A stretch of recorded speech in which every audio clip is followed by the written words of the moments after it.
Hello my fellow Archons and welcome to another video.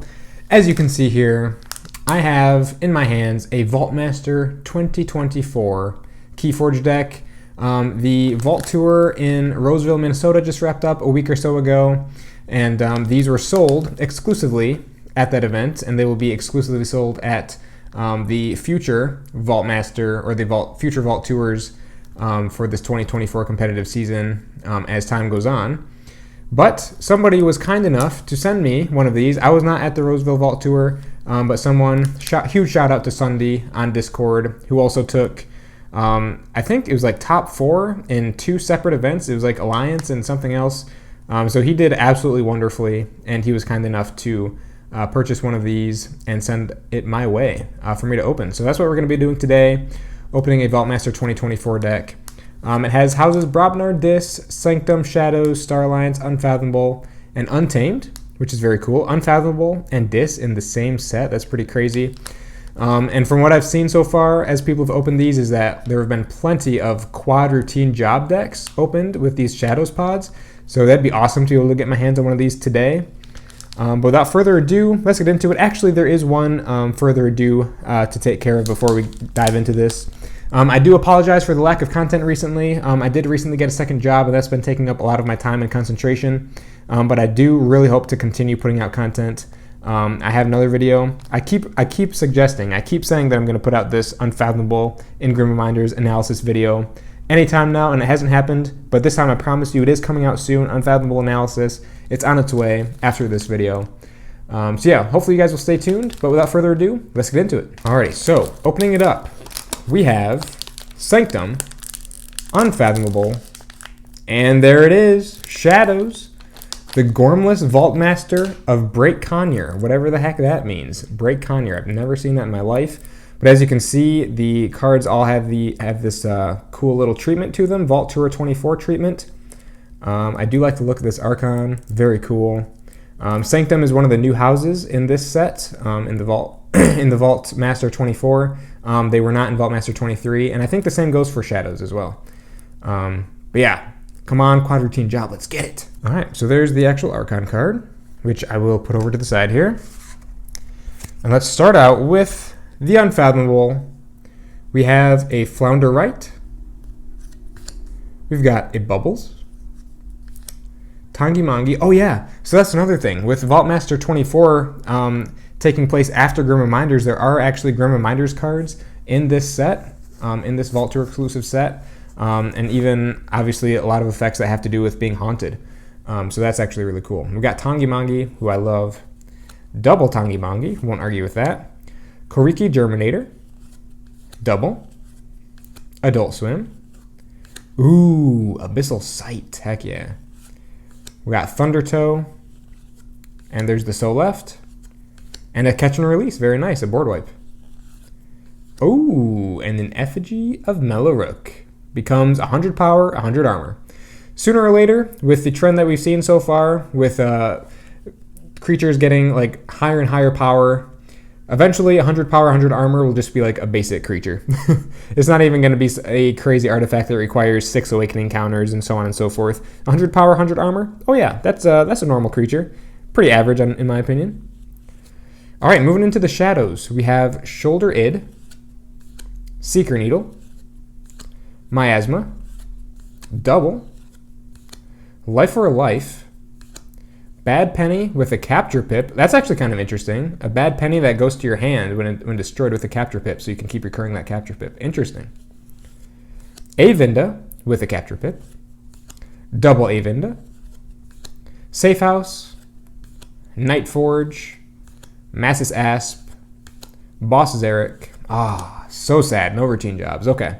Into the Sanctum, we have Aligned Baltrum. Sergeant Zakiel. Zakiel with a Capture. Retribution, Double, Cassio the Benevolent, Inspiration, ooh, Inspiration with an Ember, that's pretty cool. Lightbringer Outpost, Honor or Glory with a Capture, Double Honor or Glory, also with a Capture, that's kind of funny. And the Round Table, I like this card. Each friendly night creature gets +1 power and gains Taunt. All right, so unfortunately we did not get that quad routine job that we were looking for. The hopes were high, but the hopes did not end up paying out. But I think this deck does have some pretty cool stuff nonetheless. I do like the double inspiration, being able to ready and use any friendly creature I want. I wonder if there's any cool like out of house potential with that. There are the 2 Aembermedes there.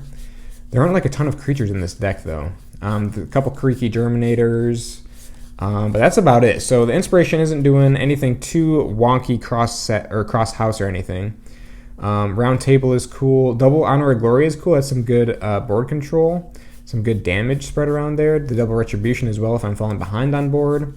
I do also really like that Bad Penny with the capture pip. That's super cool, especially with the 2 Aembermedes. So if I somehow set it up right and get it all on the board at once, then I could Aembermede, Reap to hit the Bad Penny. So actually what I could do is I could play the Bad Penny, capture one, Aembermede, Reap, hit the Bad Penny with the damage, return it to the hand, discard a random card from the opponent's hand, play Bad Penny again, get the capture pip, do it all over again with the second Aembermede, capture 3 Ember total with that Bad Penny if those 2 Aembermedes are out and ready to go. That's actually kind of cool. Same with the Life for a Life, actually. Life for a Life Bad Penny is a cool combo. We also have some classic Winds of Exchange stuff right here.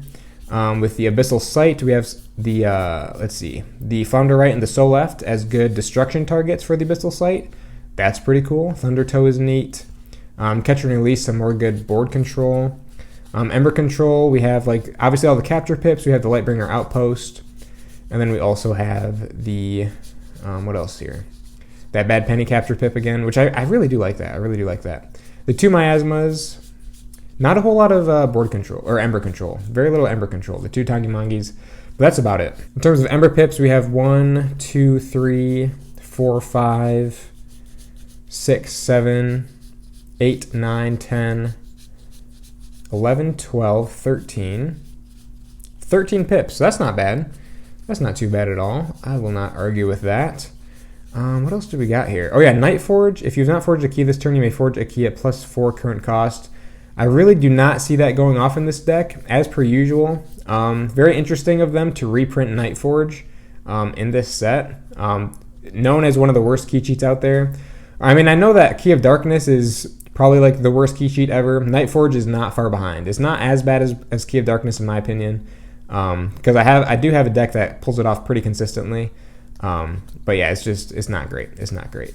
Life for a Life was a good reprint. Same with stuff like Miasma, Secret Needle, and stuff like that. Is there anything cool that we can do with Effigy of Mellow once it actually hits the board as a 100 power, 100 armor creature?